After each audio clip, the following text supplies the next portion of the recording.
The initial rates are coming in there, and the Nifty, well, it's opened up as flat as can be. Very quiet morning of trade, range-bound day, muted action so far.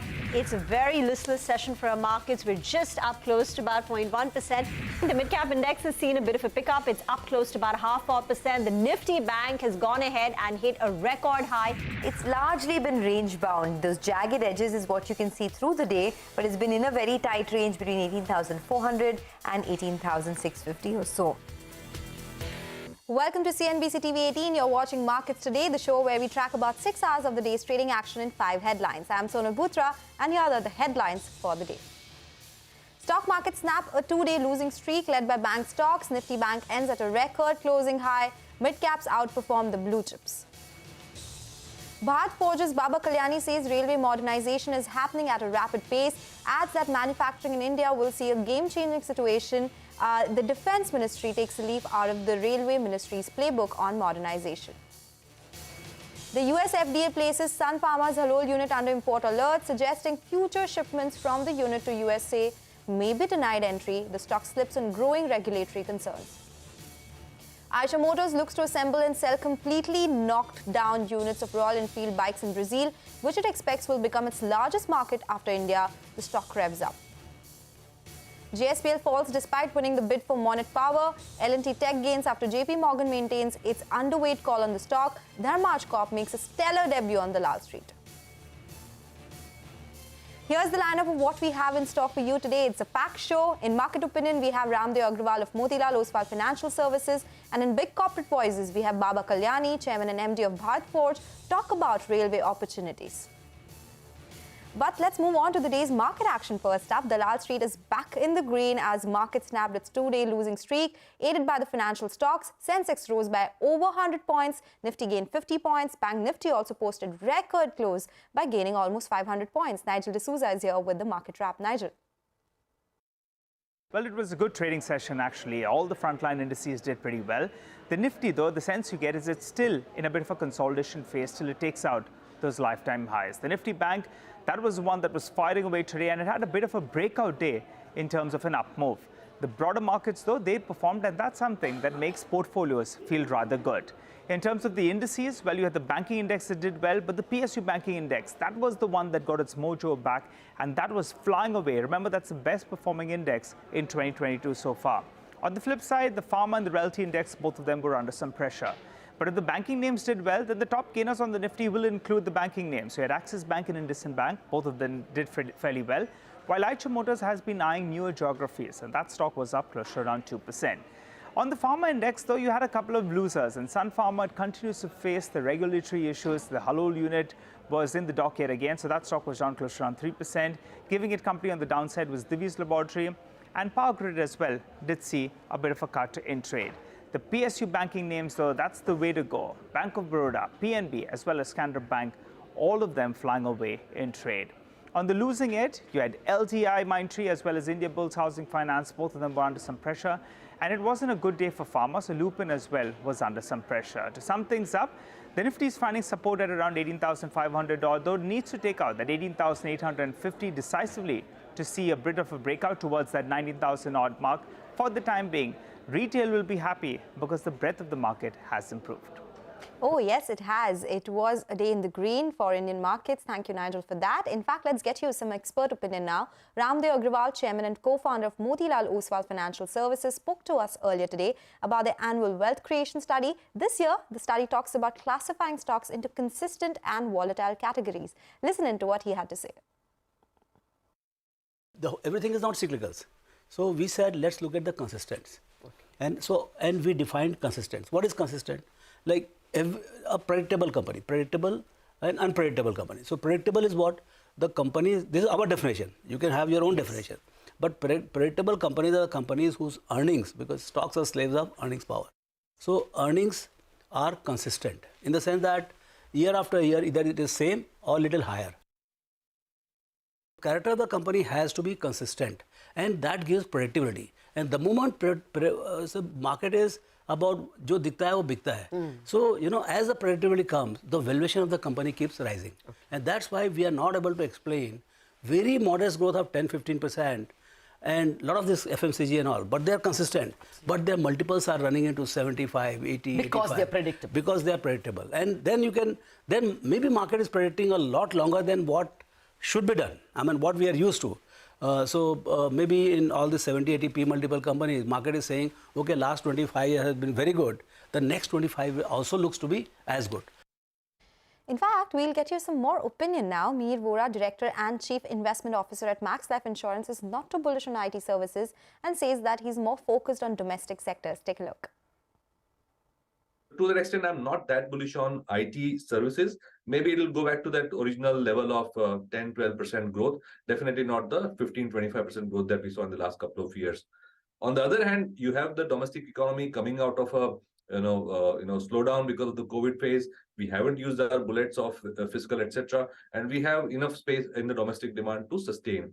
So as long as the rural economy sustains, which I hope it will, I think I'm still more focused towards domestic sectors, and that's why IT per se is less attractive to me at this point in time compared to the domestic sectors.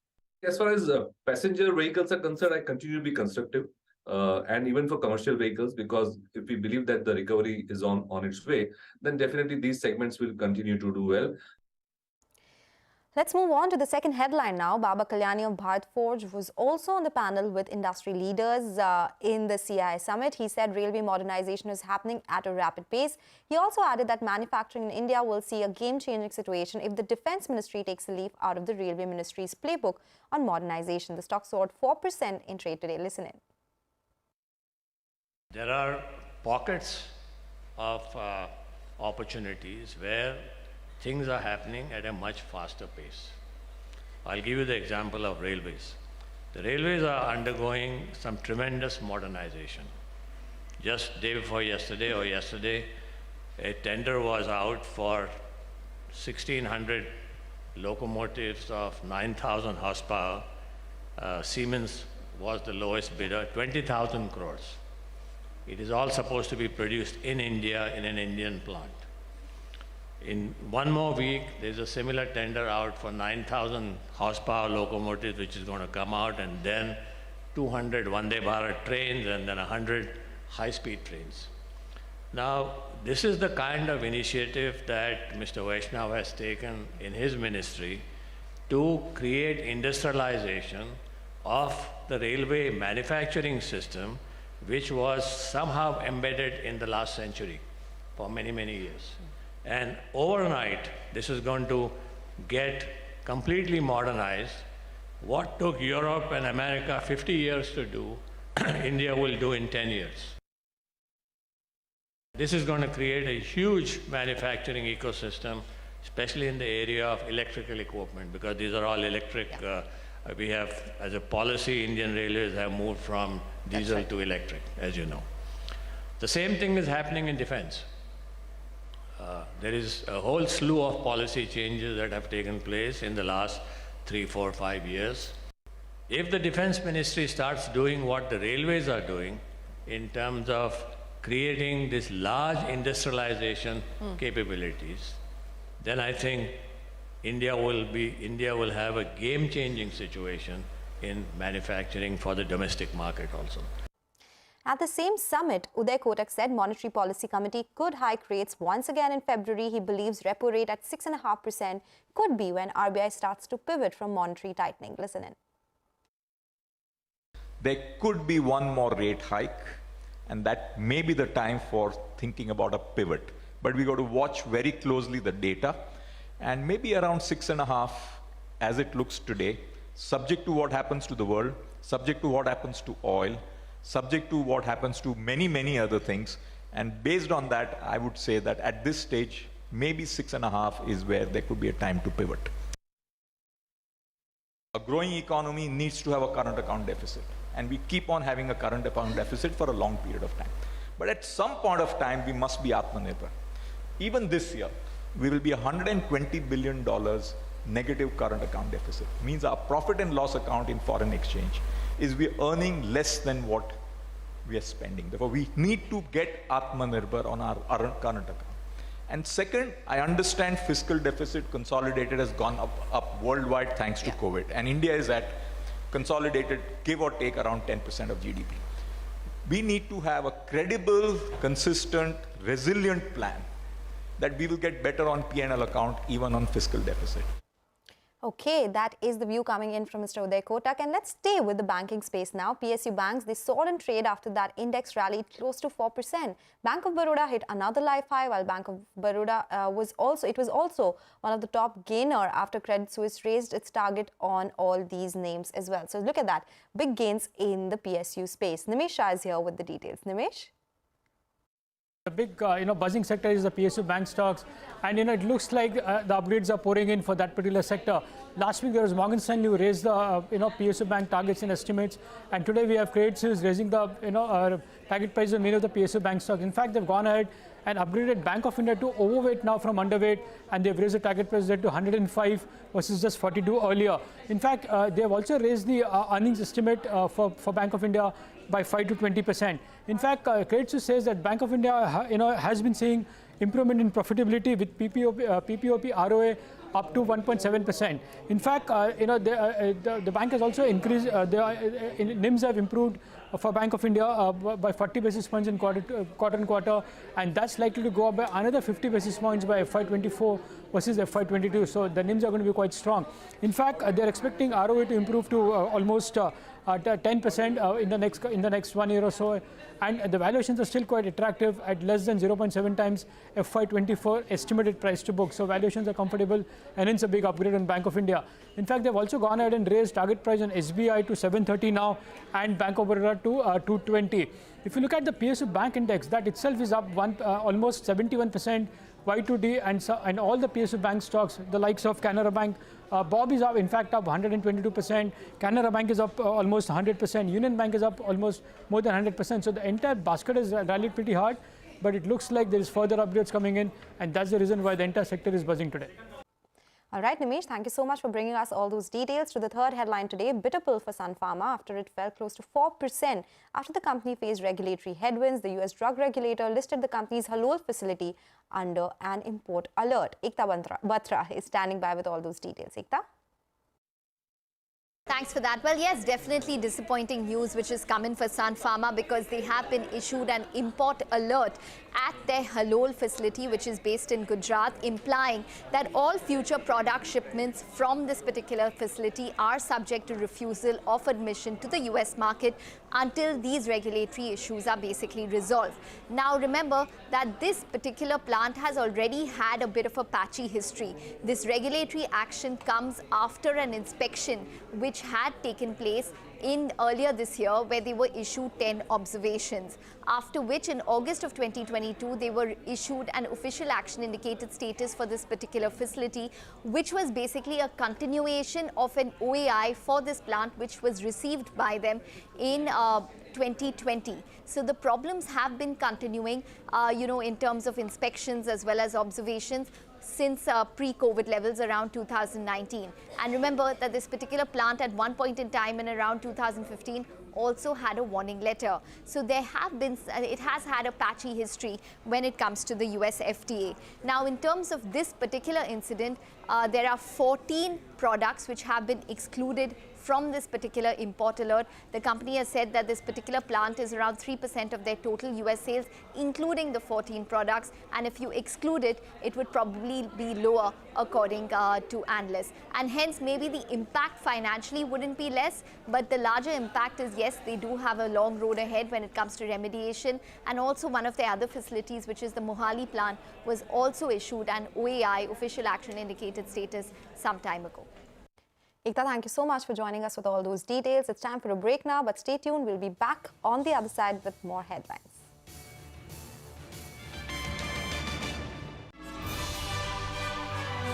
CNBC-TV18, celebrating 23 years of business leadership.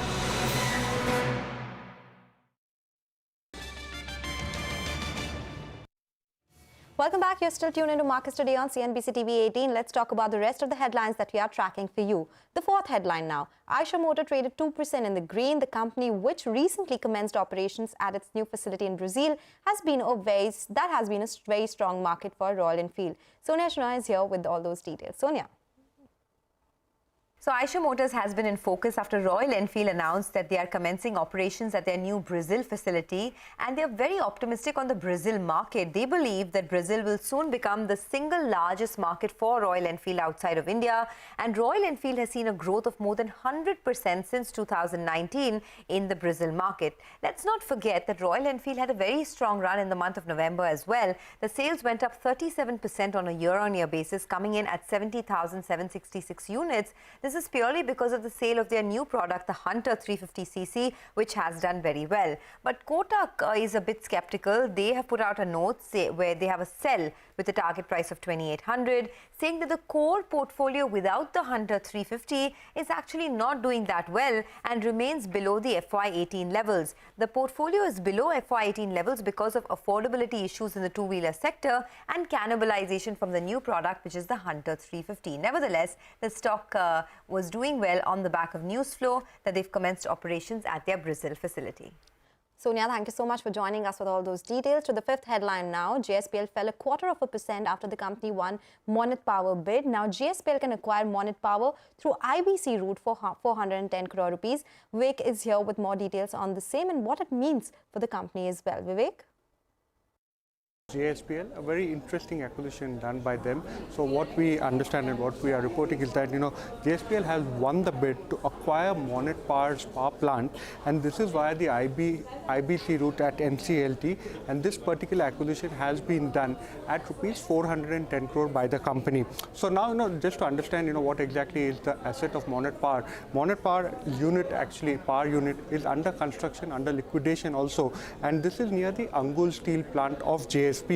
And it makes strategic sense as far as JSPL is concerned for this particular acquisition, given the fact that the company has 3 significant coal mines. So Utkal B1, B2 as well as C are the coal mines of JSPL that are near this particular power plant. So again, it goes ahead, it gives visibility as far as coal supply to the power plant is concerned. So we reached out the management, we got their comment as well, and we also got the rationale for which they've gone ahead and made this particular acquisition. So this particular power plant, according to them, Monnet Power's Angul plant, has a capacity of over 1,050 megawatt, and Monnet Power's Angul plant is at this point of time at an advanced stage of construction already, and the main reason for this particular acquisition is that this particular plant is 20% more carbon efficient versus the existing units. So going forward, JSPL believes that this particular unit will ensure cheaper power as far as their own operations are concerned.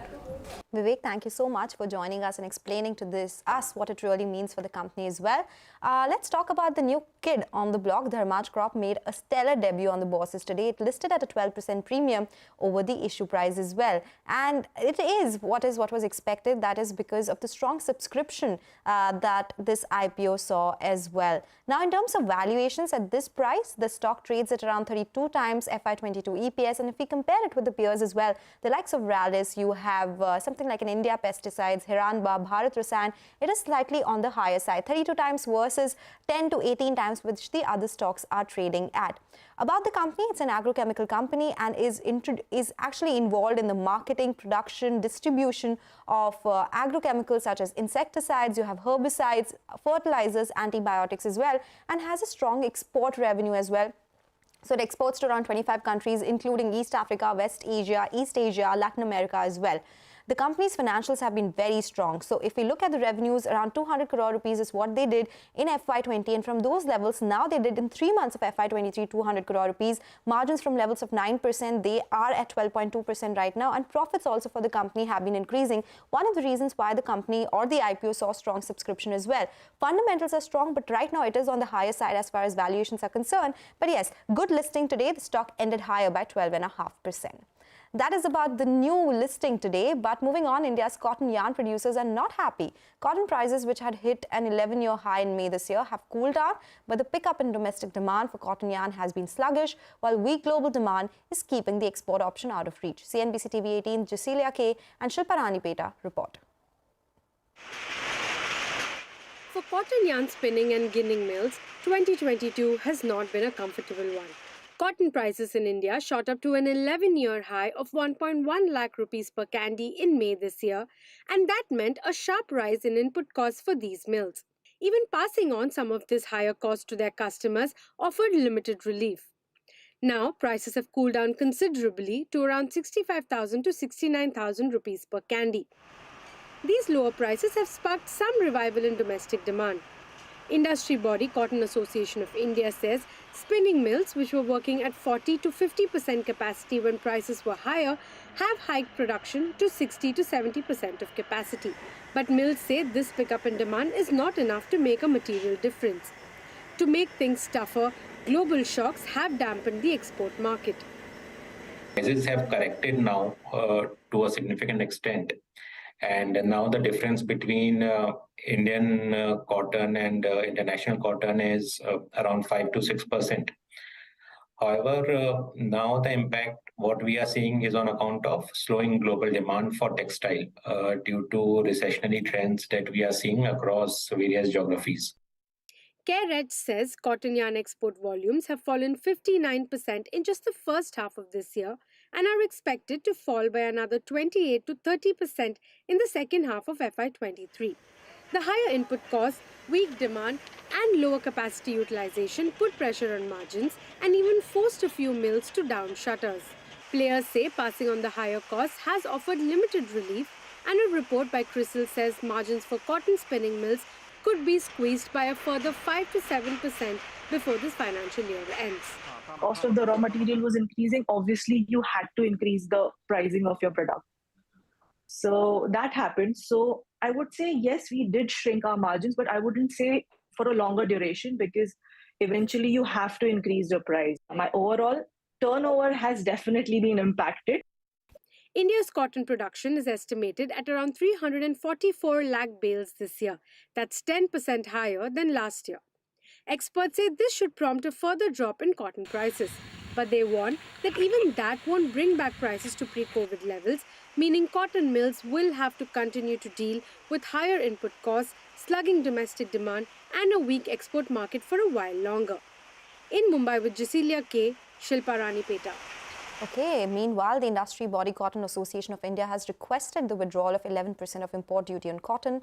The body says, and I quote, Indian cotton prices are ruling at 10 to 15% higher than the international cotton market. The removal of import duty on cotton is necessary to provide the Indian textile industry with a level playing field. End of quote.